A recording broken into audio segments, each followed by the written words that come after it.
বিএনপির ইশতেহারে থাকবে চমক, ঘোষণাকাল, প্রতিফলন ঘটবে জন আকাঙ্ক্ষার, প্রভাব ফেলবে ভোটের মাঠে।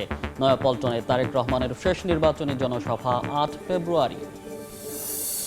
যারা পরিবারতন্ত্র কায়েম করতে চায় তারাই আইডি হ্যাক করে মিথ্যাচার করছে দাবি জামাত আমিরের। নারী শিক্ষার্থীদের মাস্টার্স পর্যন্ত ফ্রি লেখাপড়ার প্রতিশ্রুতি। নির্বাচনের বাকি মাত্র ৬ দিন, প্রচারণা তুঙ্গে। জান্নাতের টিকিটের লোভ দেখিয়ে ভোটারদের ধোঁকা দিচ্ছে জামাত, বলছে বিএনপি। সুষ্ঠু ভোট নিয়ে শঙ্কা ১১ দলীয় ঐক্যের। রাতেই কেন্দ্র ব্যালট গণনায় ধীর গতির ঘোষণা। ভূমিফোট পর্যবেক্ষকে সুষ্ঠু ভোট নিয়ে শঙ্কা বিশ্লেষকদের। ভোটার স্থানান্তর জাল ইস্যুতেও ইসির ভূমিকা নিয়ে প্রশ্ন। সময় সংবাদের সঙ্গে আছি আমি মনির হোসাইন। বিএনপির নির্বাচনী ইশতেহারে থাকছে চমক। এবারের ইশতেহারে জন আকাঙ্ক্ষার প্রতিফলন ঘটবে বলে মনে করেন দলটির নেতারা। রাজনৈতিক বিশ্লেষকরা বলেন ইশতেহার প্রভাব ফেলবে ভোটের মাঠে, আর নির্বাচনী প্রতিশ্রুতি বাস্তবায়নের আশা সাধারণ মানুষের। সানবির রূপলের রিপোর্ট।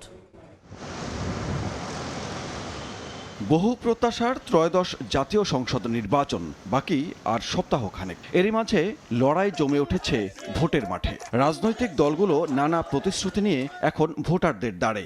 জুলাই অভ্যুত্থানের পর গণতন্ত্রের এই যাত্রায় রাজনৈতিক দলগুলো এবার অনেক হিসেবি, যার প্রভাবও দেখা যাচ্ছে দলগুলোর ইশতেহারে।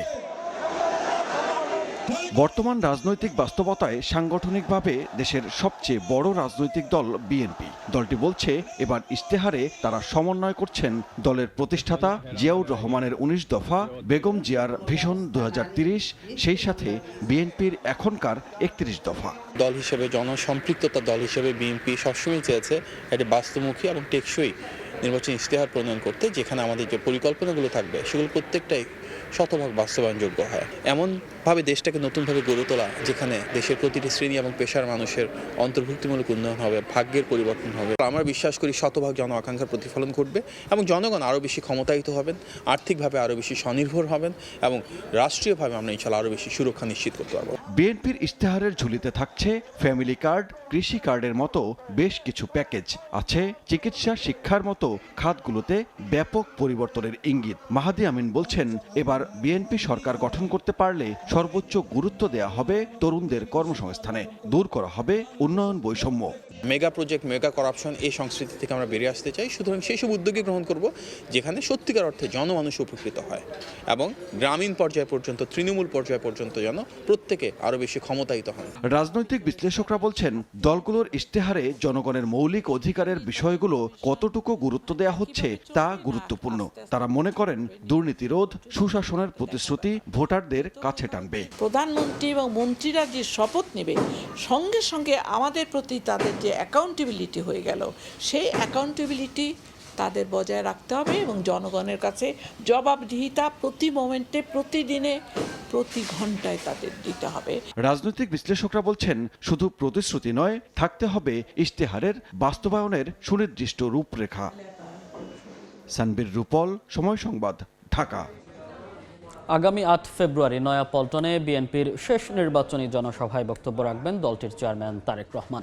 সকালে বিএনপির কেন্দ্রীয় কার্যালয়ে যৌথ সভা শেষে একথা জানিয়েছেন বিএনপির সিনিয়র যুগ্ম মহাসচিব রুহুল কবির রিজভী।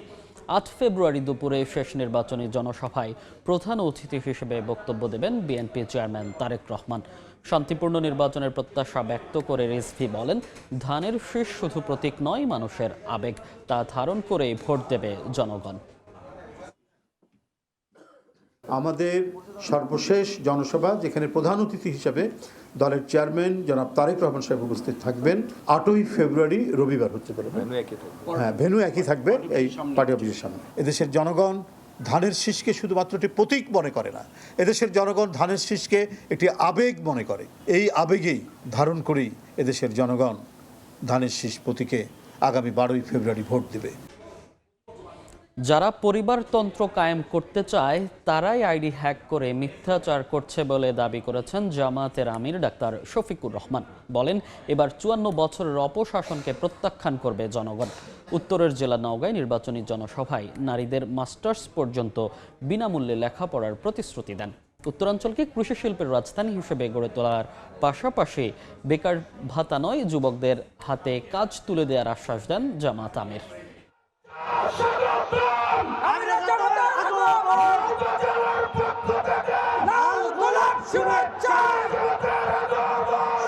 নির্বাচনী প্রচারণায় দেশের এক প্রান্ত থেকে অন্য প্রান্তে বিরামহীন ছুটে চলেছেন জামাতের আমির ডাক্তার শফিকুর রহমান। তুলে ধরছেন দেশ গঠনে নিজেদের পরিকল্পনা, দিচ্ছেন নানা প্রতিশ্রুতি। বৃহস্পতিবার নওগাঁ দিয়ে শুরু হয় তার উত্তর জনপদ যাত্রা। দলীয় প্রধানের আগমনের আগেই কানায় কানায় ভরে ওঠে মাঠ। শফিকুর রহমানের আগমনে স্লোগানে প্রকম্পিত হয় চারদিক।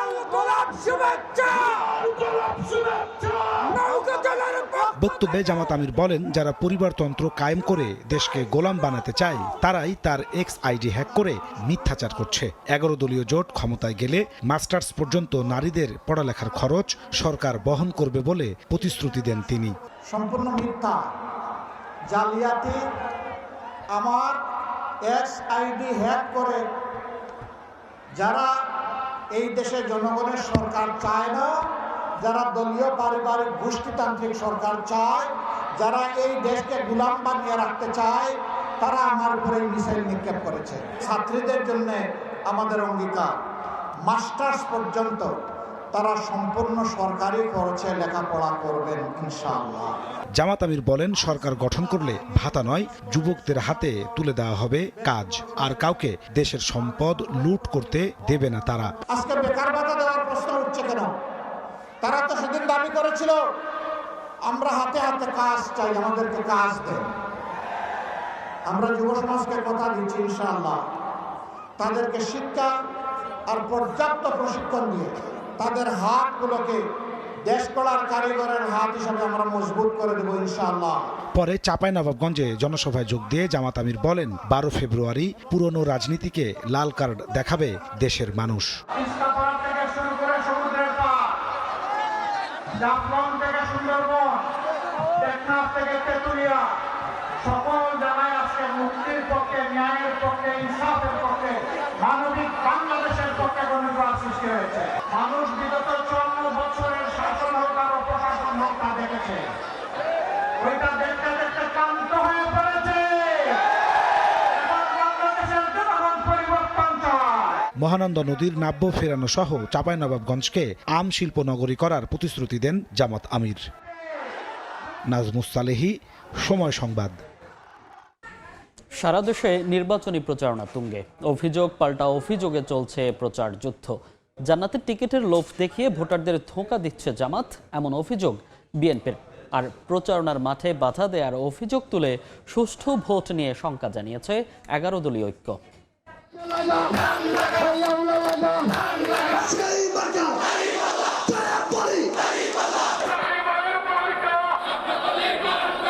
নির্বাচনের বাকি আর মাত্র 6 দিন, প্রচারণায় ব্যস্ত প্রার্থীরা। জোরে সোরে ভোটের প্রচার চালাচ্ছেন ধানের শীষের প্রার্থীরা। এবারের নির্বাচনে জালিয়াতি ও জবরদস্তি হবে না বলে আশা প্রকাশ করেন বিএনপি মহাসচিব ও ঠাকুরগাঁও 1 আসনের প্রার্থী মির্জা ফখরুল ইসলাম আলমগীর। বেহেশতের টিকিটের লোভ দেখিয়ে জামায়াত ভোটারদের ধোঁকা দিচ্ছে বলে অভিযোগ করেন নোয়াখালী 1 আসনে বিএনপি প্রার্থী ব্যারিস্টার মাহবুবউদ্দিন খোকন। ঘরে ঘরে যাই, 5-7 জন মহিলা পাঠায়, আজ বলে ব্যস্ত লাগবে ভাই, ব্যস্ত লাগবো বোন, ব্যস্ত লাগবো, ব্যস্ত আছে। এইবার ভোটটাতে কোনো জালিয়াতি, চাতুরি, জবরদস্তি কোনো কিছু হওয়ার সম্ভাবনা নাই। পাড়া মহল্লা দাপিয়ে বেড়াচ্ছেন 11 দলীয় ঐক্যের প্রার্থীরাও। পঞ্চগড় 1 আসনে শাপলাকলির প্রার্থী সার্জিস আলম ভোটারদের কাছে গিয়ে দিচ্ছেন প্রতিশ্রুতি। নির্বাচনী ইশতেহার ঘোষণা শেষে খুলনা 5 আসনে জামায়াত প্রার্থী মিয়া গোলাম পরোয়ার অভিযোগ করেন প্রচারণায় বাধা দেয়া হচ্ছে। নিরপেক্ষ নির্বাচন নিয়ে শঙ্কা প্রকাশ করেন তিনি। নরসিংদী 1 আসনে প্রচারণায় দাড়িপাল্লার প্রার্থী বলেন, একটি দল কেন্দ্র দখলের হুমকি দিচ্ছে, জনগণ তা প্রতিহত করবে। আহ্বান করা জান্নাতের টিকিট বিক্রি করতে এক করা না, ফ্যামিলি কার্ড ঘরে ঘরে নিয়ে যাচ্ছে, যারা কৃষক কার্ড নিয়ে যাচ্ছে এদেরকে আমি বলতে চাই এরা প্রতারক। নির্বাচনের এখনো 1 সপ্তাহ বাকি, এখনই বাংলাদেশের বিভিন্ন জায়গায় আসনের প্রার্থীদের উপরে হামলা করা হচ্ছে, আসনের কর্মীদের উপরে হামলা করা হচ্ছে, গাড়ি ভাঙচুর করা হচ্ছে। প্রচারণায় পিছিয়ে নেই স্বতন্ত্র প্রার্থীরাও। প্রতিদিনই নিজ প্রতীকে ভোট পেতে চষে বেড়াচ্ছেন নির্বাচনী এলাকা। খাদিজা স্বপ্না, সময় সংবাদ।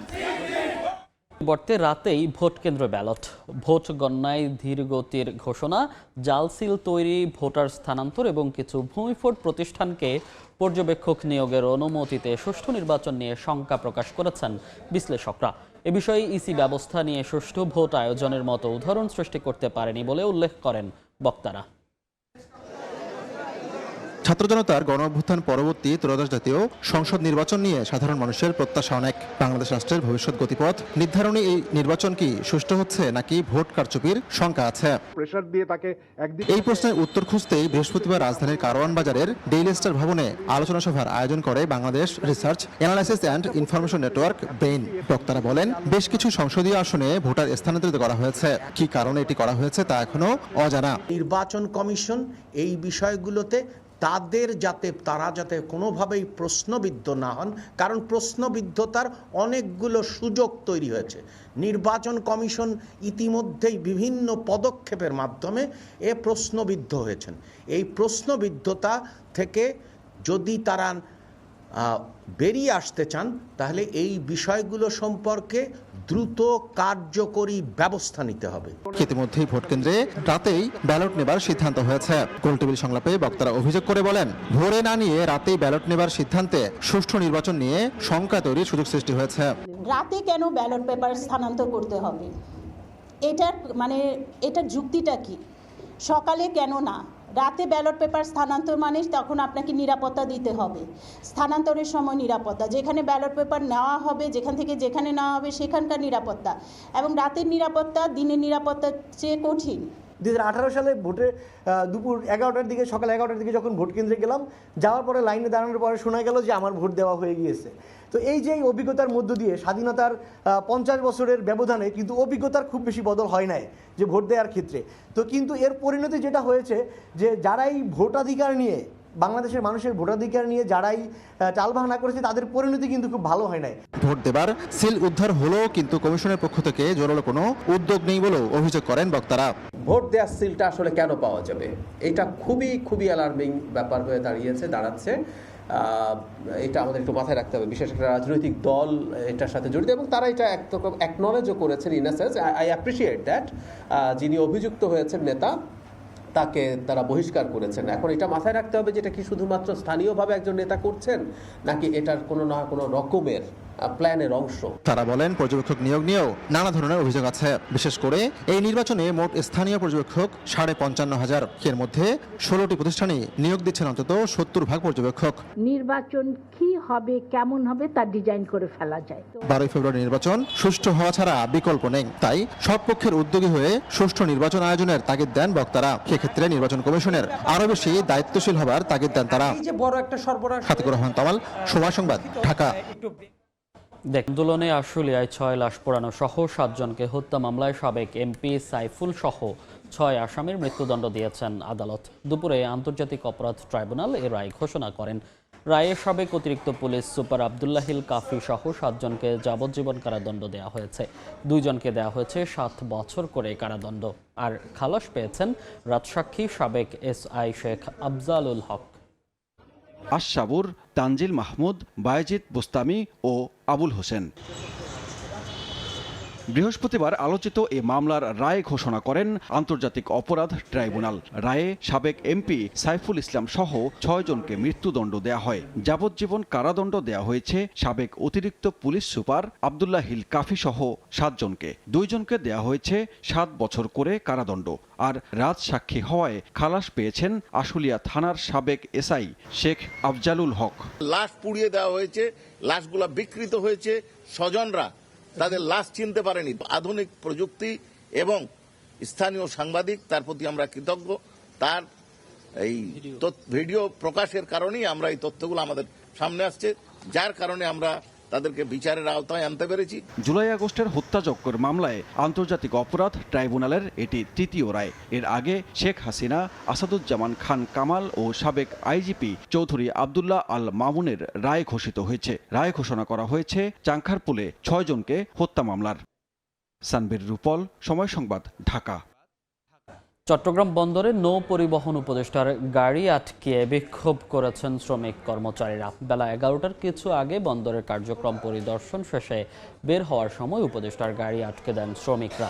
পরিস্থিতি উত্তপ্ত হলে আইন শৃঙ্খলা বাহিনী এসে নিয়ন্ত্রণে আনে। পরে কড়া নিরাপত্তার মধ্য দিয়ে উপদেষ্টা সহ সংশ্লিষ্টদের বন্দর ভবনে নিয়ে যাওয়া হয়। বন্দরের চলমান সমস্যা সমাধানে বিভিন্ন সংস্থার শীর্ষ কর্মকর্তাদের সঙ্গে বৈঠক করেন নৌ উপদেষ্টা। সময় সংবাদ, দেশের বাইরের খবর। গাজায় যুদ্ধবিরতির দ্বিতীয় ধাপ শুরু হলেও থামছে না ইসরায়েলি তাণ্ডব। বুধবার ভোর থেকে উপত্যকার উত্তর ও দক্ষিণাঞ্চলে চালানো একের পর এক হামলায় শিশু ও স্বাস্থ্যকর্মী সহ প্রাণ হারিয়েছেন অন্তত 23 ফিলিস্তিনি। গাজায় শান্তি ফেরাতে এবং মানবিক সহায়তা পৌঁছাতে এক হয়ে কাজ করার অঙ্গীকার করেছেন তুরস্ক ও মিশরের প্রেসিডেন্ট। কায়রোতে মিশরের প্রেসিডেন্ট আবদেল ফাত্তাহ আল সিসির সঙ্গে বৈঠক করেছেন তুরস্কের প্রেসিডেন্ট রিসেপ তাইব এরদোয়ান। যৌথ সংবাদ সম্মেলনে এরদোয়ান জানান, গাজায় শান্তি ফেরাতে এবং মানবিক সহায়তা পৌঁছাতে আঙ্কারা ও কায়রো এক হয়ে কাজ করবে। ইরান যুক্তরাষ্ট্র সম্ভাব্য বৈঠকের স্থান নিয়ে ধোঁয়াশা কেটেছে। শুক্রবার ওমানে বৈঠকে বসতে যাচ্ছে দুই পক্ষ।